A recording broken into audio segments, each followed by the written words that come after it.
오늘 말씀의 주제는 우리 모두에겐 하나님의 부르심이 있습니다 하는 그런 주제로 은혜를 나누고자 합니다. 하나님의 부르심, 그거야 젊은 사람에게 해당되는 얘기지. 내가 지금 나이가 몇인데 하나님 부르심을 운운할 수 있겠는가? 그렇지 않습니다. 하나님 부르심, 그건 건강한 사람에게 해당되는 얘기지. 병약한 나에게 무슨 부르심을 운운할 수 있겠는가? 그렇지 않습니다. 우리는 목숨이 붙어 있기 때문에 사는 것이 아니라 하나님께서 의미와 사명과 부르심이 있기 때문에 산다는 것이에요. 오늘 이 은혜를 함께 나누는 여러분들이 되기를 바랍니다. 지난주 우리는 사무엘상 9장을 통해서 하나님이 사울을 세우시는 내용을 살펴보았습니다. 우린 때때로 하나님의 사람 세우심에 대해서 오해할 때가 많이 있어요. 하나님은 신령한 자들만이, 그리고 하나님 사촌쯤 되는 사람들만이 지도자로 세운 줄 알았어요. 그런데 사울을 가만히 보니까, 사울을 지도자로 세우는 모습을 보니까 그렇지만은 않았습니다. 하나님은 인간적인 사람을 지도자로 세우더라 하는 이야기입니다. 예를 들어서 사울은 사무엘상 9장 5절에서 이렇게 얘기합니다. 사울이 함께 가던 사원에게 이르되 돌아가자, 내 아버지께서 암나귀의 생각은 고사하고 우리를 위하여 걱정하실까 두려워하노라 하니, 사울은 암나귀를 찾다가 사원에게 뭐라고 말하냐면 우리 이제 집으로 돌아가자. 그 이유가 뭐냐면은 아버지가 잃어버린 암나귀보다는 3일 동안 모습을 보여준 우리를 더 걱정하실 게 아니겠는가? 그러니 아버지 더 걱정 끼치지 않도록 돌아가자 하고 아버지의 마음을 배려해서 이런 결정을 내리는 사울의 마음을 우리가 보았습니다. 자신을 걱정하실 아버지를 생각하는 아들 사울의 태도에서 다른 사람의 마음을 헤아리는 사울의 인간됨이 풋풋하게 묻어나는 것을 우리가 읽으면서 경험했어요. 하나님은 다른 사람의 마음을 헤아리고 다른 사람의 입장과 처지를 배려하는 태도를 놓치지 않더라는 것입니다. 특히 자기 중심적이고 이기적인 현대인의 삶에서 다른 사람의 입장과 처지를 배려하는 태도는 그 사람의 인품을 돋보이게 한다 하는 것을 지난 시간에 나누었습니다.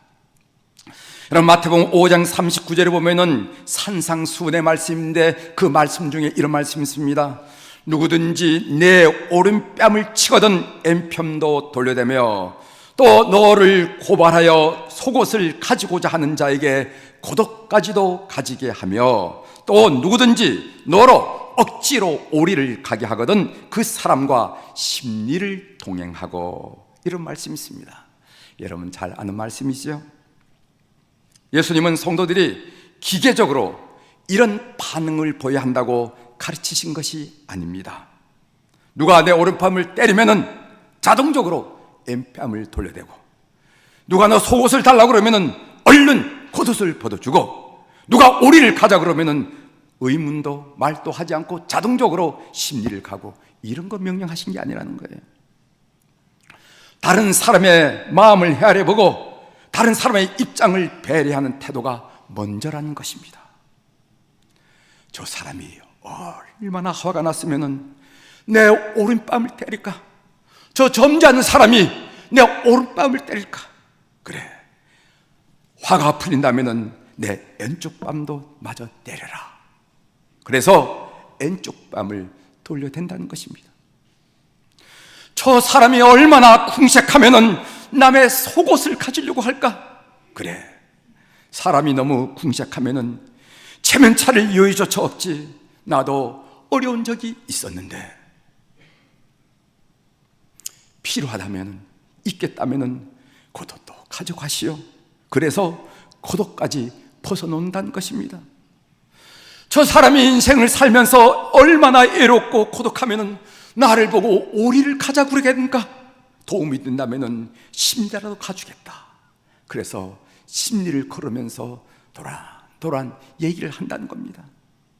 다른 사람의 마음을 헤아리고 다른 사람의 처지를 살피지 않는다면 있을 수 없는 일이죠. 그렇다고 한다면 다른 사람의 마음을 헤아리고 다른 사람의 입장을 배려한다는 것이 얼마나 귀한 덕목입니까? 사울은 바로 이런 태도를 가졌다는 거예요. 이런 마음을 가졌다는 겁니다. 이것이 우리 하나님 눈에 들어왔다는 거예요. 하나님은 이런 사울의 인간됨을 놓치지 않았다는 겁니다. 사랑하는 교회 여러분, 한 발자국만 더 물러서서 한순간 더 멈춰서서 다른 사람의 마음을 헤아리고 다른 사람의 처지를 배려해 보십시오. 그럴 수만 있다면 여러분 훨씬 더 깊은 인간미를 풍기게 될 것입니다. 그리고 하나님은 여러분의 이런 태도를 결코 지나치지 않을 것이라고 확신합니다. 오늘의 말씀입니다. 오늘은 사울을 왕으로 부르신 이 일을 통하여 하나님의 부르심, 소명에 대해서 살펴보도록 하겠습니다. 우리가 콜링이라 젊은이들이 얘기하죠. 도대체 나에게 하나님의 부르심이라는 게 있는 걸까? 설령 마음에 찡하는 뭔가가 있다 하더라도 어떻게 그것을 하나님의 부르심이라고 우리가 확증할 수가 있을까? 하나님을 주인으로 모시고 사는 성도들이 신앙생활을 하면서 꼭 질문해보고 대답을 내려야 할 중요한 질문이라 생각합니다.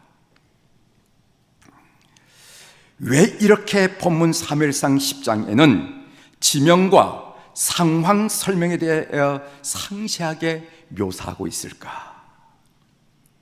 오늘 우리가 본문으로 사무엘상 10장 후반부 17절부터 24절의 말씀을 읽었는데 오늘 설교하는 본문은 사무엘상 10장 전체가 되겠습니다. 본문 사무엘상 10장을 읽으면은 제일 첫 번째 얻는 인상이 뭐냐면은 무슨 성경에 이렇게 지명과 상황 설명을 유난히 할까? 이 생각을 먼저 하게 됩니다. 그렇게 아직 상세하게 설명할 필요가 없을 것 같은데 한번 예를 들어 보겠습니다. 오늘 2절에 보면 우리가 읽지 않은 말씀이기 때문에 여러분 한번 눈으로 한번 따라 읽어보시길 바랍니다. 2절, 내가 오늘 나를 따라가다가 베냐민 경계 실사에 있는 라헬의 묘실 곁에서 두 사람을 만나려니 3절로 넘어갑니다. 내가 거기서 더 나아가서 다볼 상수리 나무에 이르면은 거기서 하나님을 배우려고 베델로 올라가는 세 사람을 만나리니 5절 중반절에 보면은 내가 그리로 가서 그 성읍으로 들어갈 때 선자의 무리가 산당에서부터 비파와 소고와 저와 수금을 앞세우고 연하며 내려오는 것을 만날 것이요. 사울을 왕으로 세웠는데 왜 이런 얘기가 필요합니까? 사울을 왕으로 세우는데 왜 이런 얘기가 필요하냐 이 말이지. 무심코 읽으면요 사무엘상 10장 1절부터 16절에 있는 내용은 사울을 왕으로 세우는 일과는 전혀 상관이 없어 보입니다. 그냥 지워버려도 될 수 있는 말씀이에요. 사무엘 9장 끄트머리를 읽고 사무엘상 10장 17절로 넘어가도 이야기의 전개상 논리상 아무 문제가 없어요. 자연스럽게 흘러간다 이 말이지. 그럼에도 불구하고 이렇게 지명과 상황을 상세하게 설명한 데는 그 이유가 있을 것인데 그 이유가 무엇이냐? 이것이 바로 본문을 읽으면서 제가 착안하고 관심하고 있는 그런 주제입니다. 그 이유를 한마디로 말하면은 사울로 하여금 하나님의 부르심에 대하여 확신을 갖게 하기 위한 배려라 하는 것을 알 수가 있어요. 사실 사울은 이스라엘의 왕이 되리라 하는 하나님의 부르심에 대해서 확신을 갖지 못하고 반신반의하고 있습니다. 이런 사울의 모습을 성경은 언뜻 우리에게 보여주고 있어요. 몇 군데 한번 예를 들어보도록 하겠습니다. 한번 찾아보시겠습니다. 사무엘상 9장 21절을 보십시오. 9장 21절. 가까운 동네니까 한번 찾아보십시오. 사무엘상 9장 21절 같이 읽겠습니다. 사울이 시작. 사울이 대답하여 이르되 나는 이스라엘 지파의 가장 작은 지파 베냐민 사람이 아니니까 또 나의 가족은 베냐민 지파 모든 가족 중에 가장 미약하지 아니하니까 당신이 어찌하여 내게 이같이 말씀하시나이까. 사무엘이 사울을 향해서 너는 지도자가 될 것이다, 왕이 될 것이다 하니까 펄쩍 뛰면서 한 이야기예요. 많은 해석가들은 사울의 이런 태도를 겸손이라고 설명합니다. 저는 그렇게 생각하지 않아요. 겸손함이라는 것과 자신감 결례라는 것은 분명히 다른 것입니다. 제가 보기에는 사울의 이런 태도는 하나님의 부르심에 대해서 확신이 없기 때문에 일어난 현상이라고 생각해요. 자신감 결례라는 거죠. 조금 넘어가서 사무엘상 9장 25절 26절을 보십시오. 같이 읽어보겠습니다. 9장 25절입니다. 그들이 산당에서 내려 성읍에 들어가서는 사무엘이 사울과 함께 지붕에서 담화하고 그들이 일찍이 일어날 새 동틀 때쯤이라 됐습니다. 처음 만난 사람끼리 무슨 이야기가 그렇게 많아서 밤새도록 이야기하고 일어나는 건 동틀 때쯤, 저 먼 동에 동이 틀 때쯤 그 자리에서 일어납니까? 여러분 그렇게 합니까? 처음 만난 사람 무슨 이야기하면서 밤새도록 차를 마시고 커피 마시고 다가해 가면서 밤새도록 먼 동이 틀 때 일어납니까? 여러분 그러지 않잖아요. 저는 이 본문에서 무엇을 느끼냐면 사랑하는 여러분, 확신이 서지 않아서 주저하는 사울과 설득하는 사무엘의 대화가 들려오는 듯 하지 않냐 이 말이지. 안 돼요, 저는 안 돼요, 저는 안 돼요 하는 사울과, 아니다, 이것은 하나님이 지정하신 거야, 너가 선택하는 게 아니야, 하나님이 붙드시는 거야 하는 거부와 설득과 거부가 이어진다고 생각하지 않습니다. 여러분 사무엘상 10장 16절을 한 번 더 보시겠습니다. 사무엘상 10장 16절. 사울이 그의 숙부에게 말하되 그가 암낙 유대를 찾았다고 우리에게 분명히 말하더이다 하고 사무엘이 말하던 나라의 일은 말하지 아니하니라. 사울이 오면서 숙부를 만났는데, 숙부를 만나자 무슨 얘기를 하냐면 암낙이 찾았다면서요, 그 얘기를 하는 거예요. 왜 그렇게 중요한 나라 일은 말하지 않았을까요? 천기를 누설하고 싶지 않았을까요? 아닙니다. 사울은 여전히 아직도 민가하는 거예요. 뿐만 아니라 애부에 반대한 세력도 만만치 않습니다. 사무엘상 10장 12절에 보면은 그곳에 어떤 사람은 말하여 이르되 그들의 아버지가 누구냐 한지라. 사울 얘기가 나오니까 그 애비가 누구야 이러더라는 거예요. 그들의 아버지가 누구냐라는 말은 일반적으로 사람을 경멸할 때 사용하는 관용 어구입니다. 사울한테 이런 말을 사용했다는 것은 사울을 모욕하고 빈정거린다는 거예요. 또 사무엘상 10장 20절 마지막 절에는요, 사울을 노골적으로 비난합니다. 어떤 불량배는 이르되 이 사람이 어떻게 우리를 구원하겠느냐 하고 멸시하며 예물을 바치지 아니하였으나 그는 잠잠하더라. 공개적으로 비난하고 예물을 안 받지. 사울은 가만히 있지. 이런 사울에게 하나님은 하나님의 부르심을 확신하게 하는 징조로 세 가지 만남을 주신다는 거예요. 그 첫 번째 만남은 2절에 라헬의 묘실 곁에서 두 사람을 만나는 것이고, 두 번째 만남은 3절에 베델로 올라가는 세 사람을 만나는 것이고, 세 번째 만남은 5절 하반절에 비파와 소고와 저와 수금을 앞세우고 연하며 내려오는 선자의 무리를 만나는 것입니다. 여기에 우리는 만나리라는 동사가 세 번 되풀이된 것을 보게 됩니다. 2절에 두 사람을 만나리니, 3절에 세 사람을 만나리니, 5절에 선자의 무리가 산당에서부터 비파와 소고와 저와 수금을 앞세우고 연하며 내려오는 것을 만날 것이요. 만나리라는 동사가 반복된다는 것이 여러분 범상하지 않잖아요. 그리고 만난 사람의 숫자를 보면 처음에는 두 사람 만났다가 그 다음에 세 사람 만나고 나중에는 무리를 만났다. 이 만남의 강도가 높아지고 있지 않습니까? 본문은 이런 만남을 징조라고 해요. 징조, 사인이라고 얘기해요. 왜 너가 이런 사람을 만나? 왜 두 사람을 만난지 않느냐? 왜 세 사람을 만난지 않느냐? 왜 무리를 만난지 않냐? 이 만남은 징조야. 징조, 사인이라고. 오늘 7절을 봅니다. 이 징조가 내게 임하거든 너는 기회를 따라 행하라. 하나님이 너와 함께 하시느니라. 9절, 그가 사무엘에게 떠나려고 몸을 돌릴 때 하나님이 새 마음을 주셨고 그날 그 징조도 다 응하니라 하고 징조라는 얘기가 두 번 나옵니다. 결국 사무엘상 10장 1절부터 16절에서 이렇게 상세하게 지명을 대고 상황을 설명하는 것은 하나님께서 사울에게 너를 이스라엘의 왕으로 삼겠다 하는 사인을 보내시는 거예요. 사인을 보내시는 그 사인을 보내는 거, 흔들리는 사울에게 이 사인을 보내는 것을 위해서 사무엘상 10장 거의 한 장을 배려하는 것을 보게 됩니다. 저는 이 말씀 본문을 읽으면서 하나님 마음이 느껴지더라고요. 하나님, 사울에게 확신시키려고 하는, 사울에게 소명을 불러일으키려고 하는, 사울에게 콜링에 대해서 대답하게 하는 그런 그 하나님의 의도 배려를 느낄 수가 있었어요. 오늘 성경은 본문을 읽는 현재인 독자들에게 말씀하고 있습니다.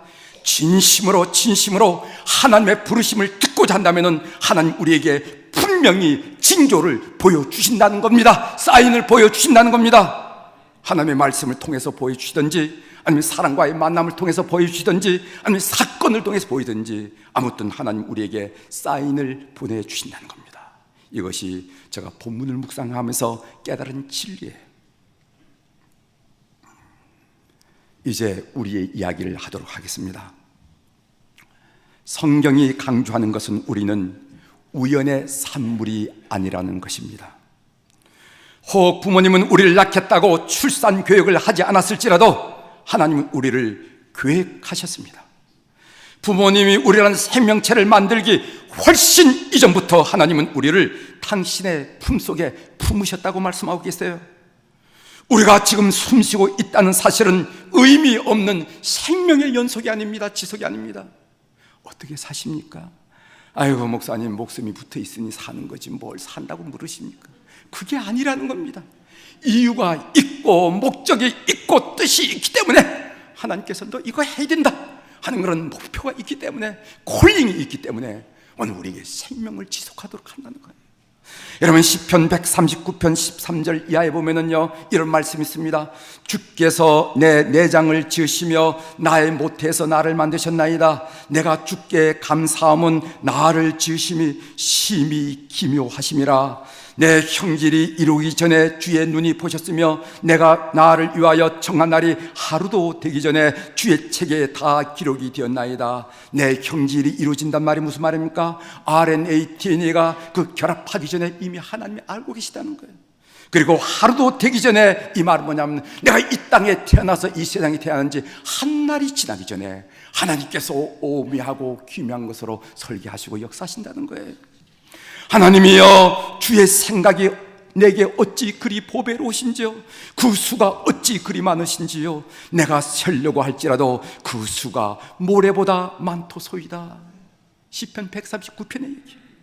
나를 향한 우리 하나님 아버지의 그 계획과 그 치밀하고 섬세한 역사가 너무도 많기 때문에 바닷가에 모래를 세는 것보다도 더 어렵습니다 고백하는 거예요. 그렇습니다. 부도덕한 부모는 있을지라도 부적절한 자녀는 없습니다. 많은 아이들이 부모의 계획과 상관없이 이 세상에 태어날 수 있지만은 하나님의 목적 없이 태어날 수는 없습니다. 하나님은 어떤 일도 우연히 하지 아니하시고 어떤 일에도 절대 실수를 하시는 분이 아니십니다. 우리 모두에게는 하나님의 부르심, 콜링이 있다는 것을 믿는 교우들이 되기를 주의 이름으로 축원합니다. 사울에게만 있는 게 아니에요. 이 앞에 선 목사에게만 있는 게 아니에요. 저 멀리 선교한 선교사에게 있는 것이 아니라 우리 모두에게 하나님의 부르심이 있다는 겁니다. 나이가 많든 적든, 건강하든 건강하지 못하든, 배웠든 배우지 못했든, 남자든 여자든 우리에게는 하나님의 부르심이 있다는 것입니다. 사랑하는 교회 여러분, 하나님의 부르심을 듣고자 하는 열망을 가지십시오.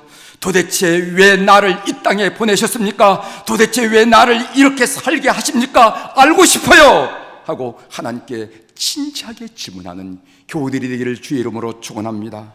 한 번 왔다가 한 번 가는 인생, 되는 대로 살 수는 없잖아요. 그렇게 하면 하나님께서 사인을 보내주신다는 겁니다. 사울 하나를 위해서 성경 한 장을 배려하신 그 하나님의 마음이 우리 속에 역사하신다는 거예요. 믿는 여러분들이 되기를 주의 이름으로 축원합니다. 오늘 제가 복음성가 한 곡을 선곡해 왔는데 우리 이렇게 고백했으면 좋겠습니다. 두 손 들고라는 찬양인데, 두 손 들고 찬양합니다. 다시 오실 왕 여호와께 오직 주만이 나를 다스리시네. 나 주님만을 섬기리 헛된 마음 버리고 성령이여 내 영혼 충만하게 하셔서 주님 앞에 내 생명 드리리라. 이게 보면 오직 주만이 나를 다스려 달라고, 주님 앞에 내 생명 드리리라 하는 이런 고백이에요. 이런 고백이 우리 교우들의 모든 고백에 대해서 하늘로 상달됐으면 좋겠다 하는 그런 생각을 하면서 선곡했습니다. 이 찬송을 우리 성가대가 먼저 하도록 하겠습니다. 그리고 우리가 바로 이어서 한 번 더 하도록, 그렇게 하도록 하겠습니다.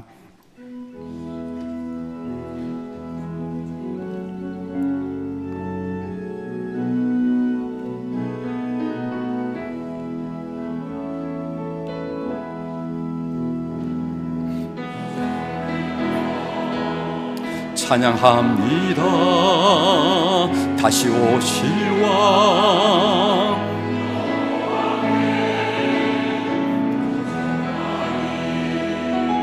나를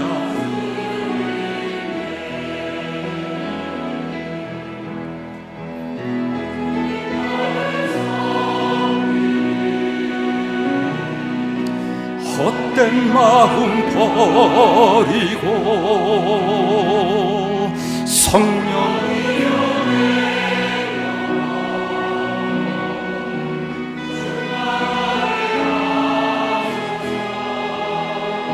주님 앞에 우리 한번 같이 하겠습니다.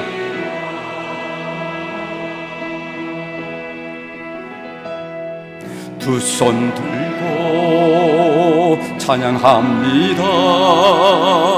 다시 오실 왕 여호와께 오직 주만이 나를 다스리네.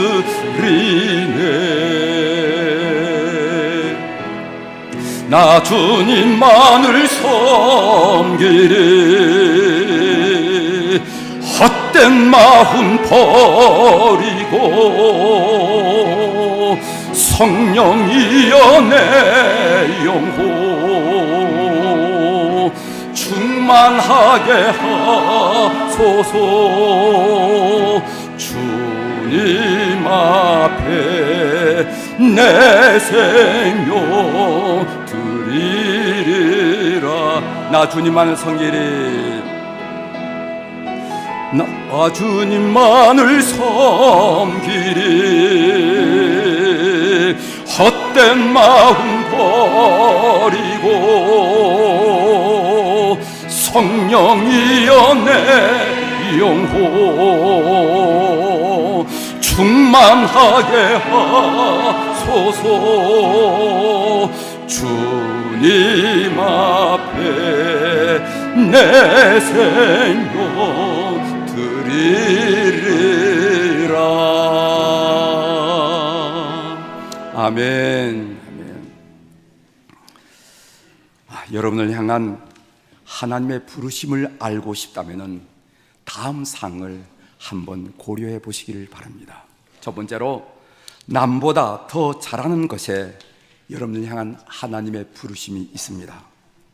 어떤 사람은 뱃속에서 나오자마자 유창하게 말을 시작했다고 농담할 정도로 언어에 재능이 있는 사람이 있습니다.